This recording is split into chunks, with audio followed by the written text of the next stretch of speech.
This is now getting into buying the DeLorean, the expectation versus the reality.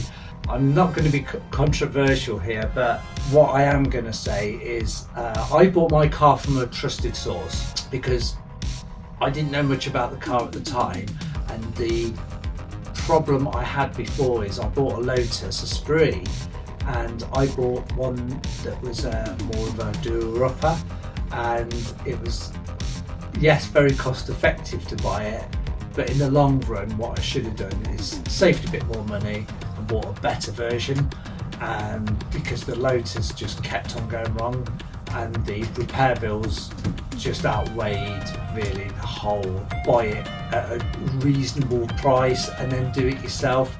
It's just that I wasted years. I didn't have the facilities, I didn't have the workshop, I didn't have the experience on that car to get it up to a standard where it was a good drivable car.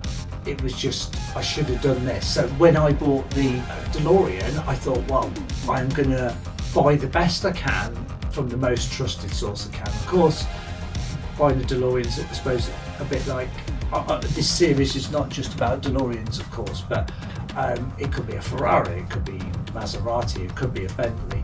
They all have their histories and they all have their quirks, and the DeLorean, I got more quirks than I thought, but it hasn't put me off in the slightest. I can honestly say I love it to bits because it is just such a unique car and it's got such a character, but I am also not going to sugarcoat it either, like a lot of people would, because I think I would just want to tell you how it is. I want to tell it straight. And basically, the biggest issue my car had was soft cams. Now, a lot of people say, no, they don't suffer from soft cams.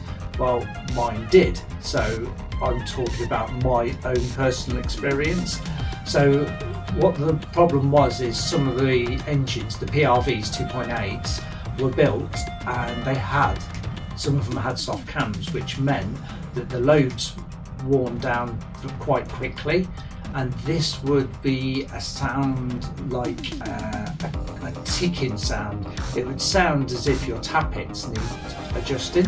So when I bought my car, I thought that was the problem. So I thought the tappets just needed adjusting. It wasn't. The wear on the cam was significant, and the problem is the heads also don't have lobes.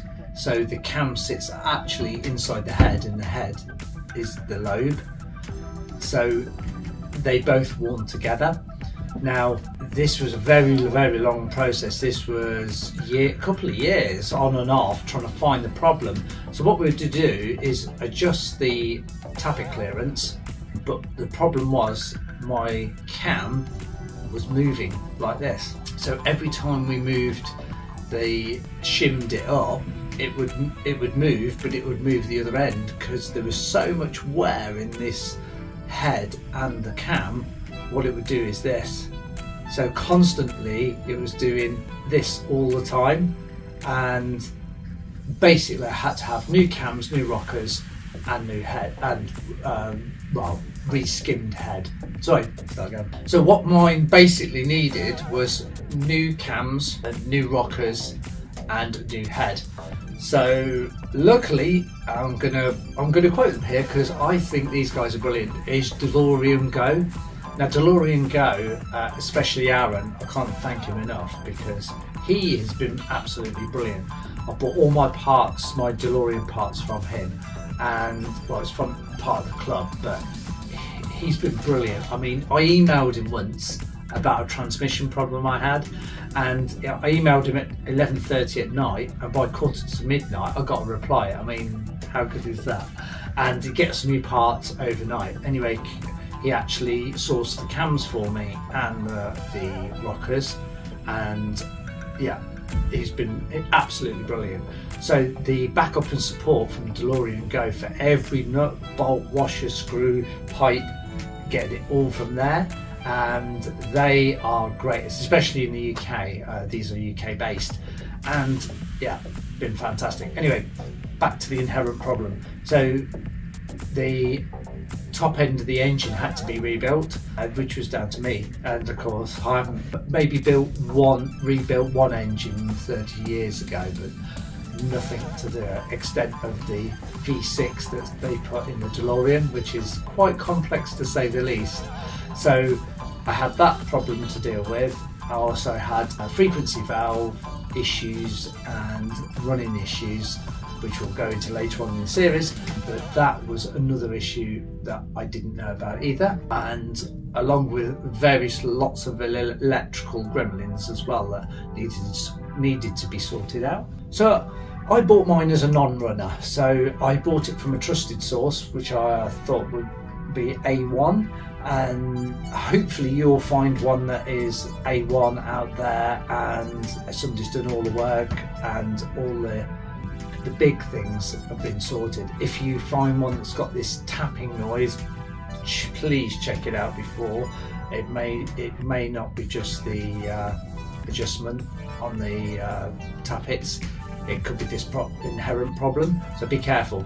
It sounds like a sewing machine basically. When it goes, it sounds like that, and it will stitch you up unfortunately, because like me, I had to strip the engine, and I did get an engineer to oversee me, one of my mechanic friends to oversee me, just to make sure I wasn't doing anything wrong. But it was a big job, especially on my own. Also, is the interior good? The interior is nearly immaculate on my car, so I didn't have to go through the problems of replacing the seats or buying new seat covers. The carpets were good. The dashboard was great, immaculate condition, and that was one of my big issues, because the Lotus I had didn't have a very good interior, and that is really hard to overcome. I think the owner that bought mine, he said he paid like nearly 7,000 or 8,000 for a new interior, so they can be quite costly. So I would suggest trying to find one with a nice interior. Bodywork, not too much of an issue if it has got a few dings and scrapes, because PJ Grady, where I went in Camberley Island, he actually does all the rebrushing. He'll do the door tensions and also take all your dents out, so there's another good source for repairing it. So the stainless steel can be repaired by him, and to be honest, when he showed me the photos of my car, I couldn't believe it. I was like, is that my car? It was absolutely mint condition, so he did a fantastic job. I had to go to him because unfortunately my car got dented at a show, and when the dent was taken out, of course he rebrushed the panel, but the panel looked different to all the others because the others were slightly tarnished, so he'll actually rebrushed the whole lot and took all my little dents out. That is the problem you'll get, especially if you've got a DeLorean. When you go to shows and events, people lean on it, it's crazy what they'll do. They think it's a film car and they don't realise it's somebody's own car. So unfortunately I picked up a few like shallow dents across the time that I'd owned the car, and they got all taken out and rebrushed. So really, when you're looking at a DeLorean, one, is the bodywork in good condition? If it's not and it needs a rebrush and some dents taken out, there'd be about £3,500 to get that sorted. If it's a new interior, the car seat covers are about, I think, £700-800 as we speak, plus carpets, so maybe another 500 or 600. I'm just guessing here, just off my head, and interior binnacles if that's cracked. So all things to consider. So if you've got one that's got a good interior and the body's not so good, then, but the main bit is the engine, of course. Is the engine any good? Does it run? If it's not ticking over very well, some have cold start issues, some have hot start issues. That is a completely different ball game in both sections, so you need to find a specialist for that. Luckily I found one after 6 years of searching. I found somebody that can actually set them up properly, so that will be somebody you need to source. You need to source somebody that knows those engines. Unfortunately there's not many people around now that dealt with those engines back in the past, because most people have retired, so you do need an expert or somebody who knows what they're doing with a PRV engine.